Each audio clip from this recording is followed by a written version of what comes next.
Hello and welcome everyone to our calculus notes on extrema on an interval. So first off, the definition of extrema. It says let f be defined on an interval I containing the x value of c. So f of c is the minimum of f on I if f of c is less than or equal to all f of x for all x in our interval. Okay. Likewise, f of c is the maximum of f on I if f of c is greater than or equal to f of x for all x in I. So what this is saying is, if we look at a function, okay, and we put this on an interval, say from here to here, okay, so there's our interval I. Let's just look at this point right here. This would be our minimum value because f of c right here would be lower than all of other values of f of x. So we're going to call this a minimum here. And we think of this like a valley. So any valley is going to be considered our minimum. Now on this interval, we also have the highest point, and we're going to call that our maximum. And we think of this like a hill. Okay, so you can see on this interval that this value is higher than any other, and on the interval this value is lower than any other ones. So we call these extreme values, or extrema, and the minimum and maximum of a function on an interval are also called the absolute minimum and absolute maximum on that interval. Now extrema that occur at endpoints are called endpoint extrema. So let's take a look at three examples. We all have the function x squared plus 1, and we're all going to be on the interval -1 to 2. Now this one is actually on a closed interval because of the square brackets right here. So square brackets mean closed, and it means that we're going to include the endpoints.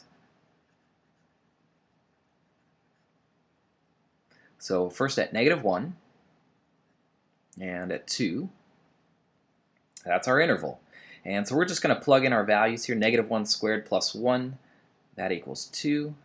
And then 2 squared plus 1, that equals 5. And those are going to be closed circles right there. And we're just going to add the point at x equals 0. So 0 squared plus 1 is 1. And because this is a parabola, we're going to draw this just like this.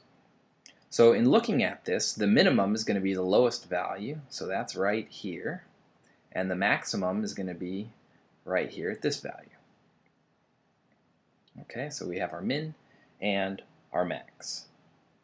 Now in this next example, now we only have parentheses around our interval. We call this an open interval, and so we don't include the endpoints.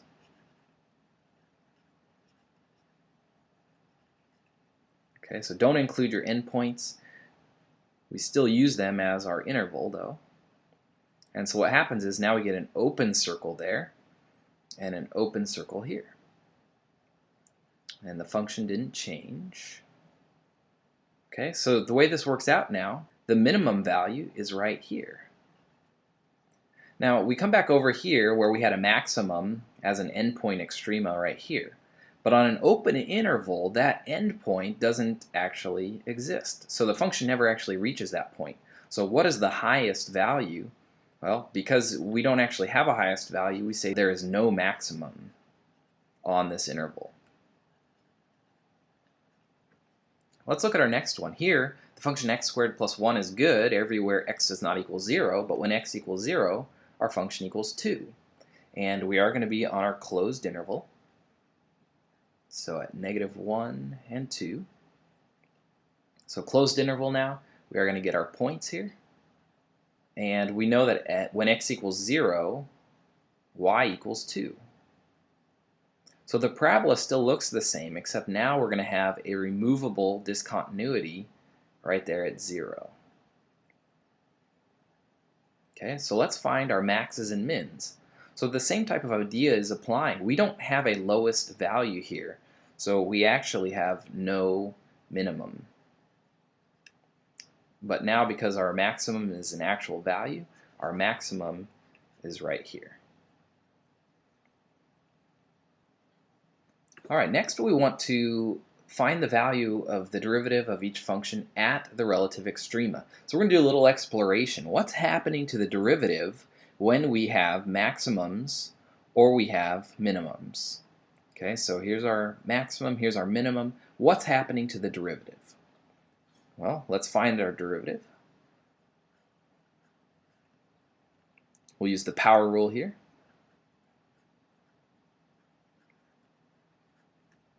Okay, so there's our derivative. If we want to find what's happening at those points, we're just going to substitute our x value. So f prime of 2 is 3 times 2 squared minus 6 times 2. And here we get 0. And then f prime of 0, we get 3 times 0 squared minus 6 times 0, which is, well, 0 again. So that tells us something here about the tangent line. Okay, and if we were to draw our tangent line at this point, it would have a slope of 0. And if we drew our tangent line here, it would also have a slope of 0. Okay, we're going to try another example. We have now f of x equals the absolute value of x. So here's our function, comes here, it hits 0, and then it turns right back up. Now, what did we learn about derivatives at sharp turns in a graph? Okay, so here's your minimum at 0, 0. That's a sharp turn in the graph. The derivative at this point, okay, does not exist.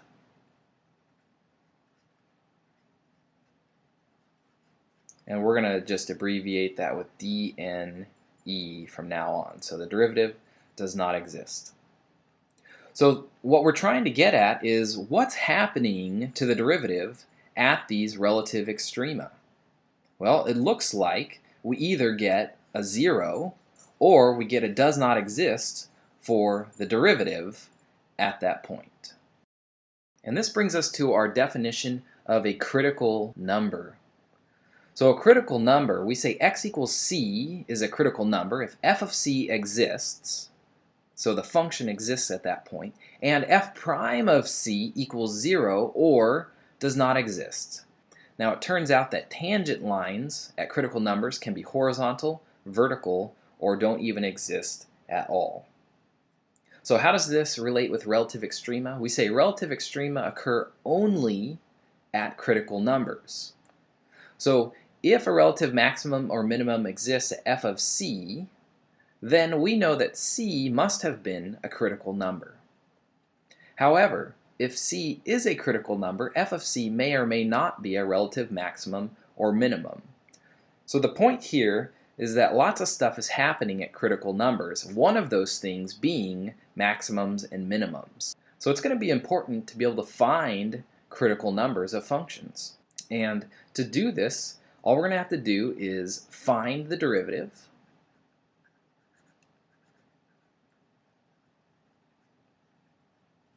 and then set it equal to 0, and then check if it does not exist anywhere. Okay, so those are what we're going to be doing here. So first, let's find this derivative. And we get 12x squared plus 10x minus 42 plus 0. Let's check does not exist first. Okay, so do we have any x values where we don't get a y value? Well, because it's a polynomial function, this is going to exist on the entire real number line. So the next we want to set this equal to 0.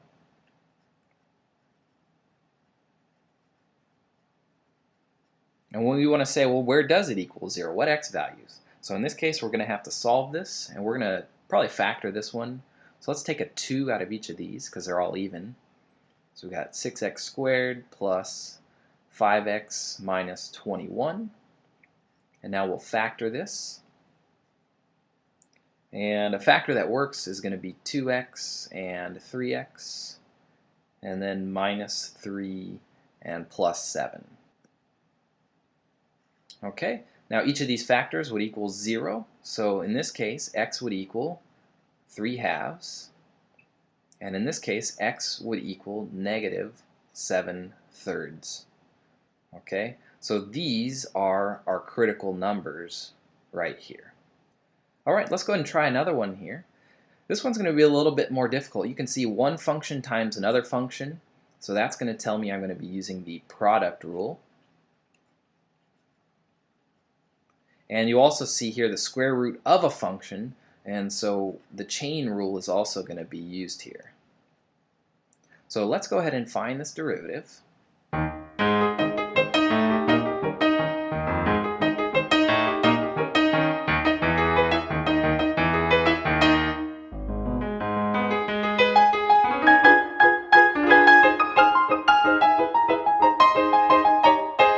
Okay, so that was just finding the derivative.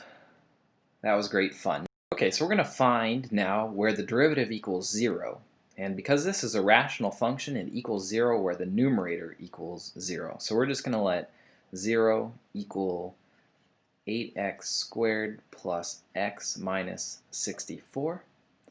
Now, if you use the quadratic formula, you actually come out with x equals negative 2.89 and x equals 2.76.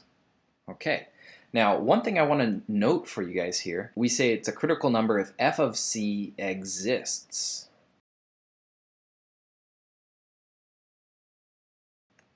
So does our function exist at negative 2.89? Okay, well when we take a look at something like this, the square root of x squared minus 16, remember this is only going to work when x is greater than or equal to 4 and less than or equal to negative 4.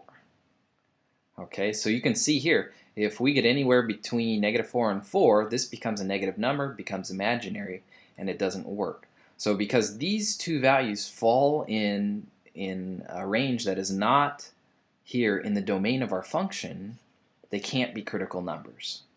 Okay, so you always want to check, are these numbers in the domain of the function? Okay, next we want to check where the derivative does not exist. So a rational function is not going to exist where the denominator equals 0.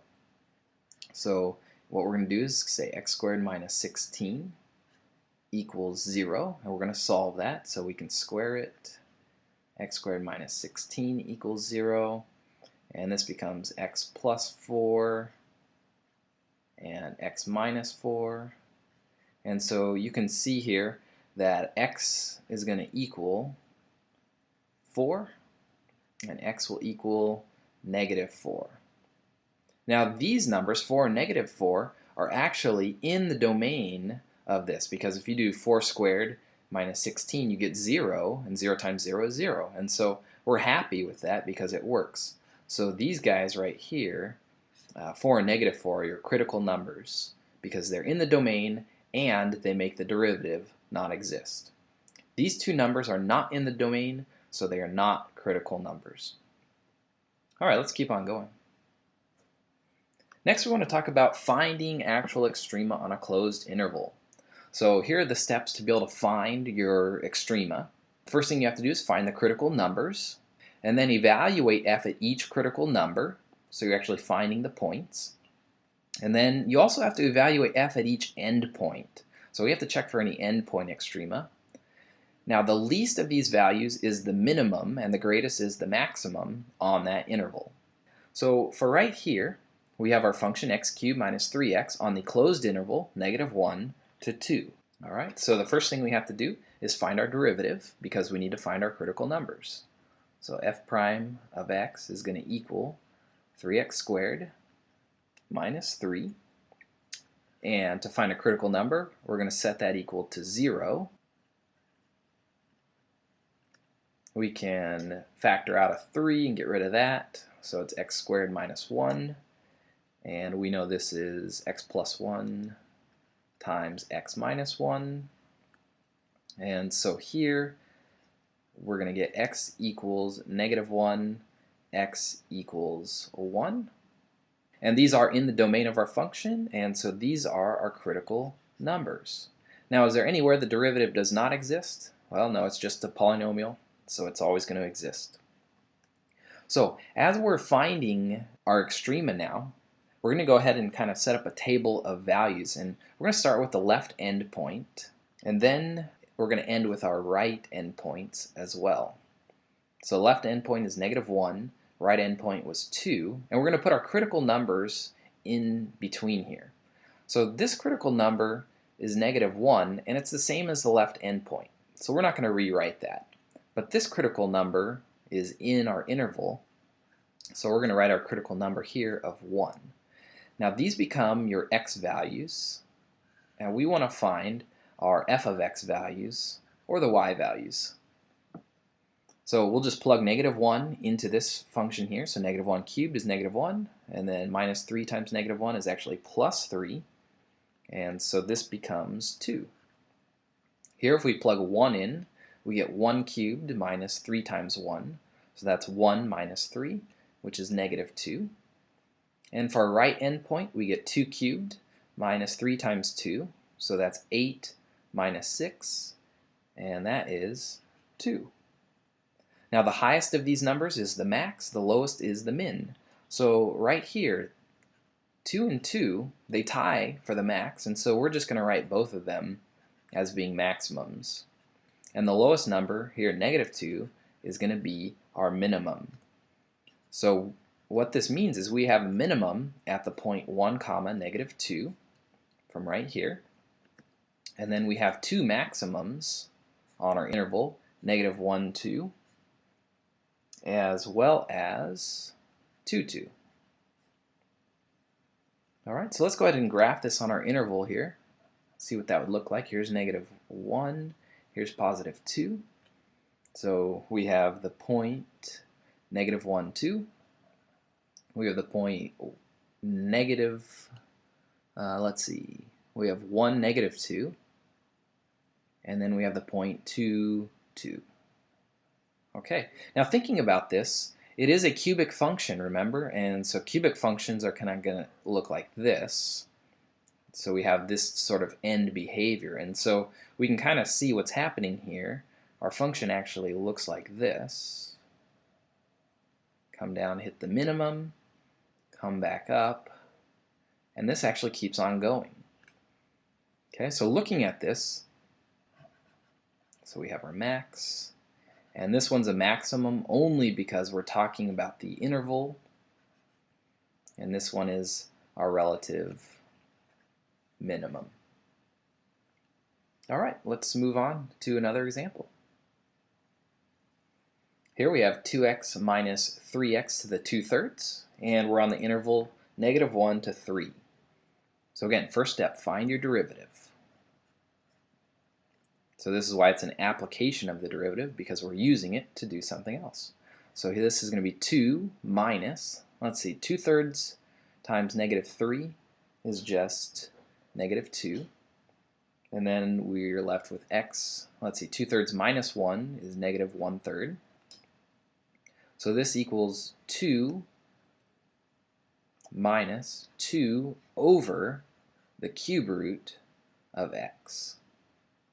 Okay, so that 1/3 is the cube root right there.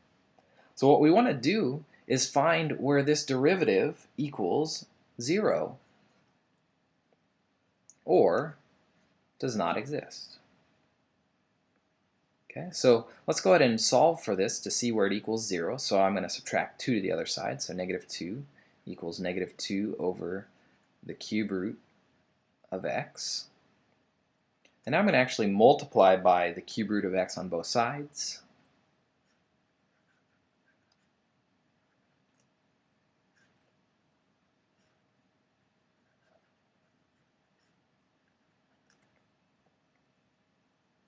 Okay, so that's going to cancel there. So we have -2 times the cube root of x equals -2. And we'll divide by -2. Cube root of x equals 1. And if we cube both sides, we see that x equals 1. Now 1 is in our domain, and so this is a critical number. Now we also want to check, where does this not exist? Well, because we have a rational function right here, it doesn't exist where the denominator equals 0.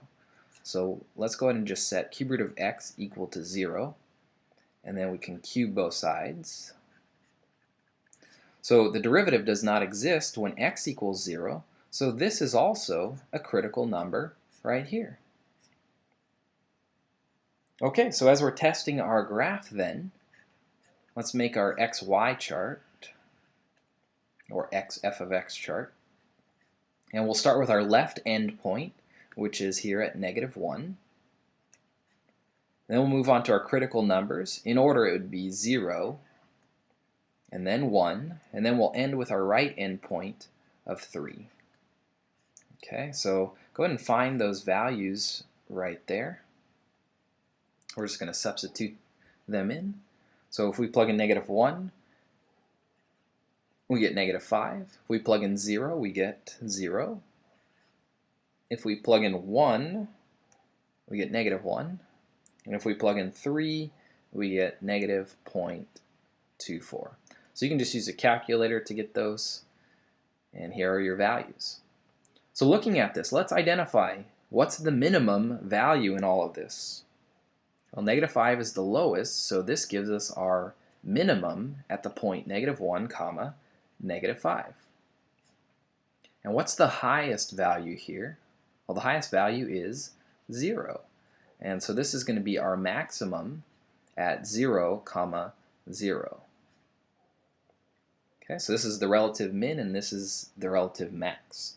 So let's go ahead and graph these. We can plot all these points. So -1, -5. And then we have 0, 0 as our maximum. We have a couple other points, 1, -1, and 3, -0.24. Okay, and the way this works, actually, I'll draw this for you. We have a straight line here, and then we have a curve that goes something like this. Now, when you look at this, this is the absolute minimum on this interval, and this is the absolute maximum on the interval as well. Alright, so that has been our lesson on 3.1 on Extrema on an interval.